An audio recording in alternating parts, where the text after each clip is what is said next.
My beautiful and loving Sagittarius.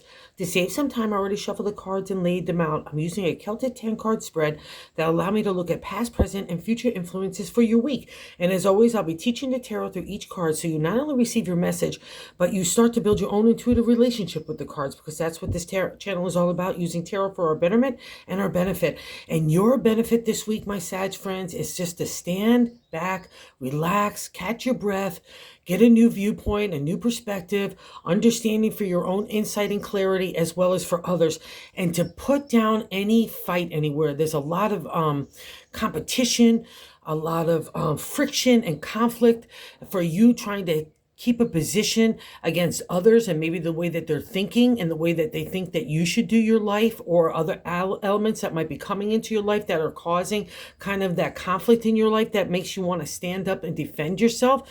There's a lot of that going on in this reading, and where you're feeling like even ego pride is at the forefront, that stirs up anger, rage, anxiety, fears, and doubtfulness. That's kind of turning up all those kind of negative aspects of competition, or having to defend yourself, or more importantly, getting involved in petty arguments and fights that are just not worth it. And it's all based on a position of your own ego and pride that you feel like you need to defend yourself. And you don't need to defend yourself. You need to just kind of take a step back and get the insight and clarity that God is kind of offering to you to be able to take a new direction in your life that's based upon your heart. I need to kind of get that overthinking out of the way that's kind of overwhelming you, and you feel like you have to be on the defensive posture. And that's not necessary right now, because God in the universe has kind of got a good karmic reward and a big delivery of a wish that you've been dreaming about for quite a while now. So I need you to get settled down, because it's not going to come in that kind of chaotic upheaval space of the emotional heart and the mindset that's not in a meditative state or in a peaceful state. I can't get gifts to you in that chaos, right?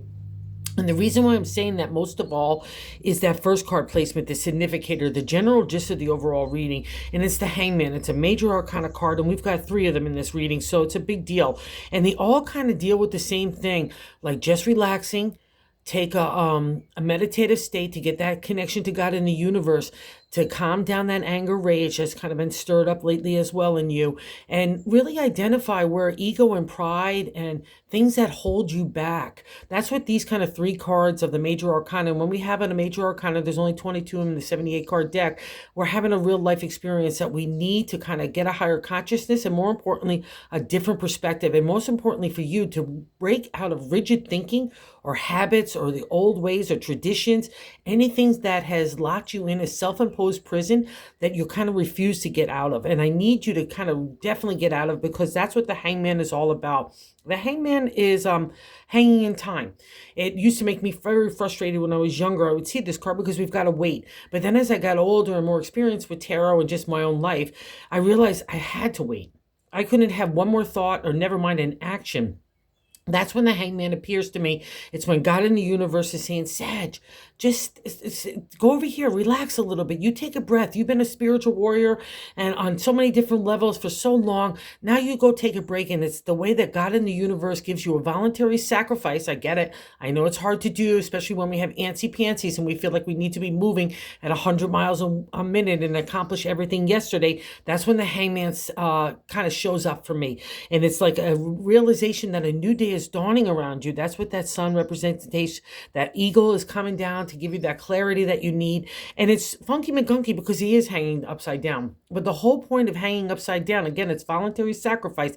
So we gain new insight. So we gain a different perspective at looking things differently, right? That's what the Hangman is all about. It also starts to deliver the clarity and insight that you've so desperately been wanting to kind of get out of this chaotic state that's been happening in your life. And most importantly, internally. That's where that dialogue is happening. And I think it's going to catch flame in other areas of your life, because that second card, that crossing card, and the 4th card is the base of the matter in the 10 card spread. But I like to say the gut feeling. The crossing card is not allowing you to chill. It's not allowing you to take advantage of the full glory of what the benefit is of the Hangman, right? And it is your benefit. I know, I get it. It's hard to sit down and stand back, but that's exactly what this needs right now. I don't need you in there overthinking it and over trying to over control things. We get very anal retentive when we get the hangman that shows up.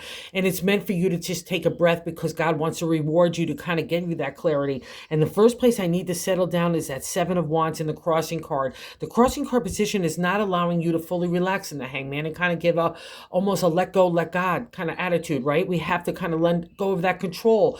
We know that there's a divine order that's taking place, but we're trying to control it instead of God in the universe. And that's the key here. You just need to let go. And the Seven of Wands, Seven is a seeker of truth in the area of the creative. That's the Wands domain. I've taken an idea and I've made it into material reality. We're getting into the end journey of the 10 of the minor arcana of the pick cards, right? And the Seven of Wands is competition. Competition for our ideas, competition for us in a razzmatazzy way. Anywhere we're putting forth ourselves, our ideas, our efforts, anywhere. We're trying to take a review into the past and saying, wow, look how far we've come. What kind of adjustments do I need here? And in like the Rider-Waite deck, you'll see 7 people coming, or like rather 6 other people coming at you you have to defend your position. That's very much what that feels like. And maybe that's why you feel like you can't relax, like you feel like you're on guard, ready for the next battle. And that would be reaffirmed, that kind of thinking as well in that 4th card position. That's why I brought it up, is the 5 of Wands. 5 is good luck in numerology and tarot, but there's always some sort of conflict or to get over in tarot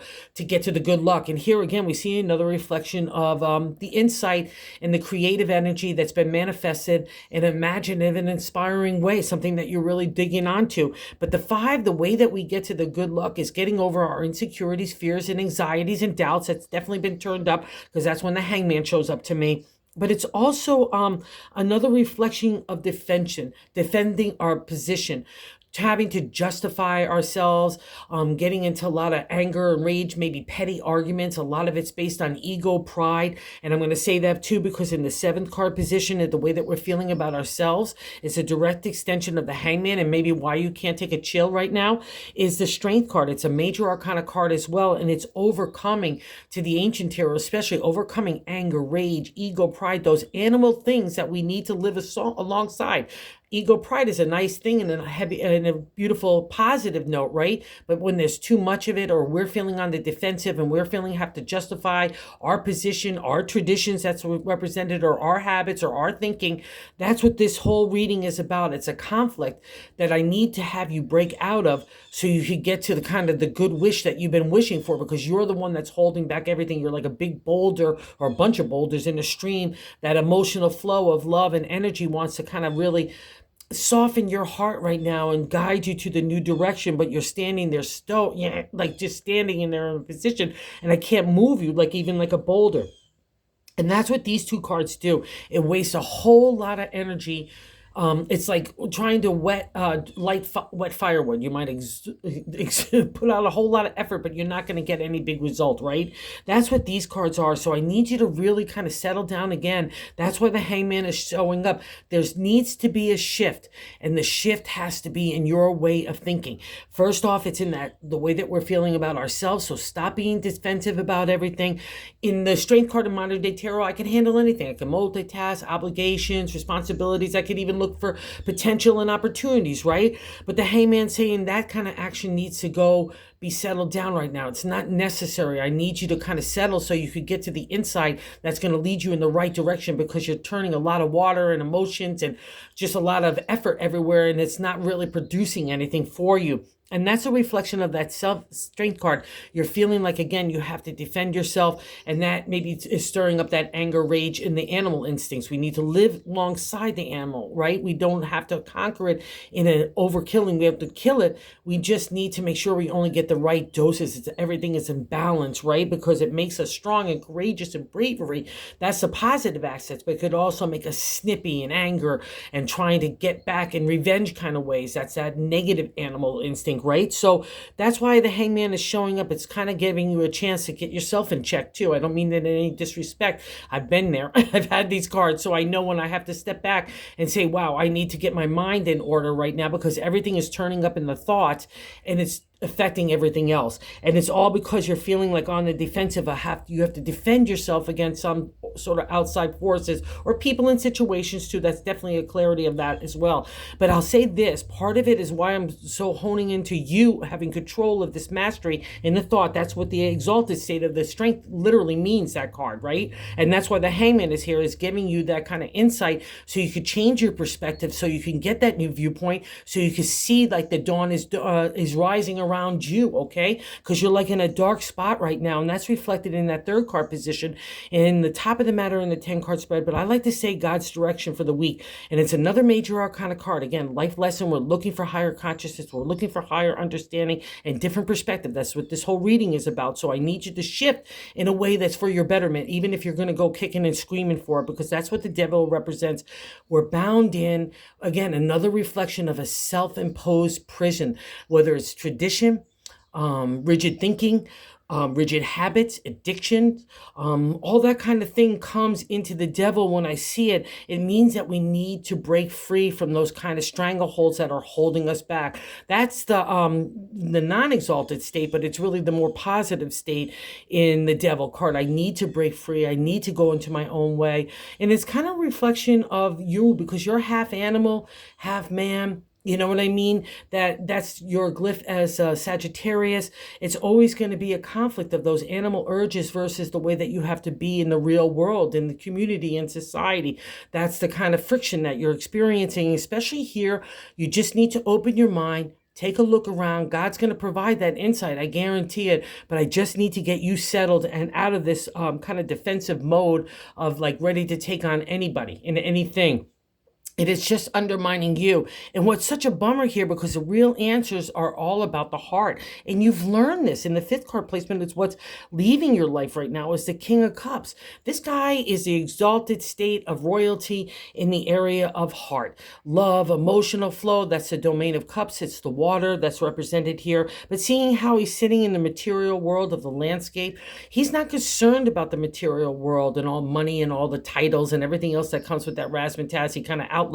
He's concerned about spirit. He's concerned that your heart is okay, that your love is flowing, and that your feeling is connected, and that you're allowing yourself to feel vulnerable. He's confident. He knows who he is. That's why those hills are in the background. You're not seeing mountains like you do in the swords in the next card. It's because nothing's a big deal to this guy. There's a solution to every problem. We'll just collectively figure it out, and my good heart will lead us, because I know how to balance in the real world as well as the spirit world. And you were learning that, and you were digging into it. So what happened here, Sagittarius, that put their swords up here? Because in the sixth card placement is what's happening right now is the Knight of Swords. So the swords are our thoughts, our intelligence, are the way that we communicate those kind of identities.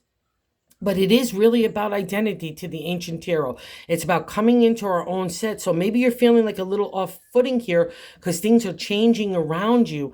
And sometimes we have hard times with changing, so the different perspective, and you know you need to take a new viewpoint and move in a new way, right? Okay, because that also is scary too. We could get, that's why the devil is making us realize that maybe we're stuck in something that no longer serves us, right? It's no longer for our betterment. And that's why the Knight comes along and says, let me stir it up a little bit. It's a little bit can be overwhelming or unsettling, because the Knight to me is like thoughts on thoughts, and it's a very rushy. I want to take you somewhere. I don't know exactly where we're going, but I know I need to get out of here. And then we start to get overwhelmed, and we're starting to try to control everything. That ain't no way.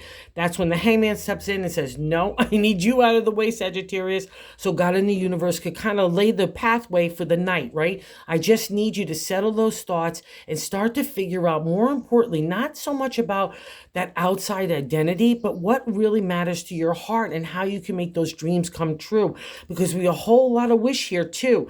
All right, I'm just going to pop around here as well too in the ninth card position.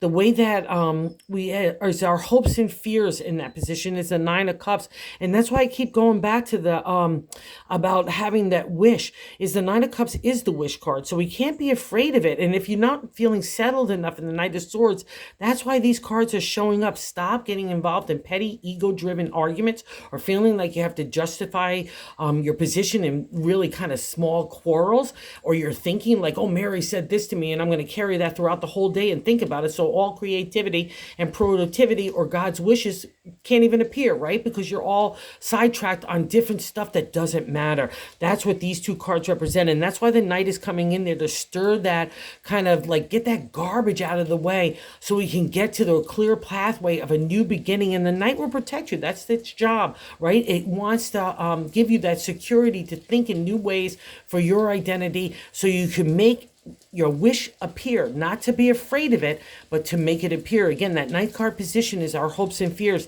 And I'll also say this as insight. New turnings of the heart are starting to take place. So if you have to do things in a material way or a spiritual way that are differently than you currently are doing them, that's exactly the reflection of this reading, okay? Because I think that the Nine of Cups says you have that wish in you. And also say this, the 9 is ending up to the Minor Arcana has 10 cards in it. So we're starting a new journey of the heart somewhere, some way.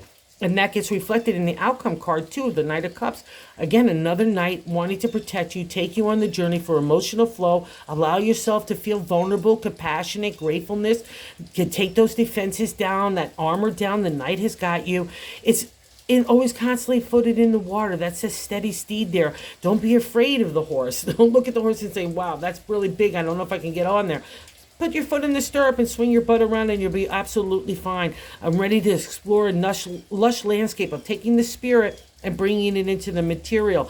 That's the whole direction of this. That's why that stirrup in the night. That's why the Hangman is here. And that's why the devil wants to break old thinking. How am I going to get a new way of the heart and vulnerability, emotional flow, psychic ability, intuition, even dreamscapers falls under the domain of the cups. All right, that's all on art for you. And what's so cool about this, it's sitting next to the Nine of Cups. So wherever your heart wishes, it could come true, Sagittarius. But the thing about it, you know there needs to be some adjustment within you, your thinking, your actions, your attitude, your approach that needs to blend more perfectly and more aligned with the Nine of Cups. And I guarantee that's what's causing that fear and that distraction of having to justify yourself. Just be who you are. Allow people to dig you, don't dig you, but dig yourself most importantly, and make available these changes that are ready to take place for you, okay? And what's so interesting here, sitting on top of the 7th card, that Strength card, that beautiful, courageous bravery of mastery of thought, is how other people view you. The Knight of Pentacles, another Knight. That's crazy here. The Knight of Pentacles is the Knight of the material world now. So we see this manifesting in work. I also put home and relationship in there. It's money as well. It's community and our health too. The whole kit and caboodle, because everything is the whole kit and caboodle sitting in the material world, right? And it's sitting next to the King of Cups. It's no coincidence of wanting to blend that spirit and heart and taking a ride with the Knight. He's practical, pragmatic, one step at a time. I'm planting my seeds for tomorrow's harvest. And this guy wants to take you for a ride, and let's go see how those things are sprouting. Let's go see all about all the possibilities and opportunities that we've planted for ourselves, right? And that's how other people look at you, Sagittarius. So wherever you could use that energy for your positive authority, do so, okay? Let's not be afraid to take a ride with the Knight, whether it's the cups of the heart, that material world, or more importantly, your identity and your intellect that's starting to really emerge. Oh, wow, I just noticed this. In the bonus card is the Page of Pentacles, literally the guy that plants the seeds in that rich landscape. Some seeds stay, right? Some seeds go after they start to sprout. That's the job of the Page. Again, another reflection of taking the time, the effort to make things happen in your real world. Those things take time. You can't be rushing about that. You can't yell at a seed and tell it to grow faster. You got to give it love and sunshine and warmth and, water, all those things that we need as well of living in this earth domain. And the Page says you have all the possibilities. See, that landscape is endless. All the possibilities to take all your ideas and see where they come out for tomorrow's harvest. So that's what I want you to do this week. Not get into all the petty arguments or conflicts, especially in the mindset. Settle that stuff down the minute you feel it. Send the Knight in there. He'll take it like garbage out the door and give it to God in the universe, okay? Because I want you to start the flow of what that wish is. The wish card is appearing, so let's not waste it this week. Anytime you get, like I said, a negative stance or an attitude or approach, change it. Get into loving. Put a smile on your lips, a hello on your, like to everybody. That's when we have to get into that state of God that's when the gift will come. That's when our wish will start to get real clarity, not based on like agitation or friction. It's based on heart and emotional flow. And then that's when our seeds get planted in that rich landscape. We get the water of our emotions. God comes in there with that sunshine and divine order. And the next thing, you're taking off in a new direction. And that's the domain of Sagittarius. Okay, so let's go get that new direction. Let's go see what God has to say for insight and clarity, okay? Because it's yours to be had this week. Let's get the garbage out of there and we can get to the message. So thank you for visiting the channel. Thank you, everybody that watches. I can't say that sincerely enough. And thank you, everybody that subscribed. Thank you as well. It's been so cool to grow the channel and hear back so much response. I just say thank you. And if you haven't subscribed, if you like the content, if you would consider doing so, because we're trying to reach other people about the words of tarot, how helpful it could be for everybody. So thank you so much again. Have a great week. You've got this. Settle down. God's got a big wish. Just wants to get it in the right way to you, okay? You got this.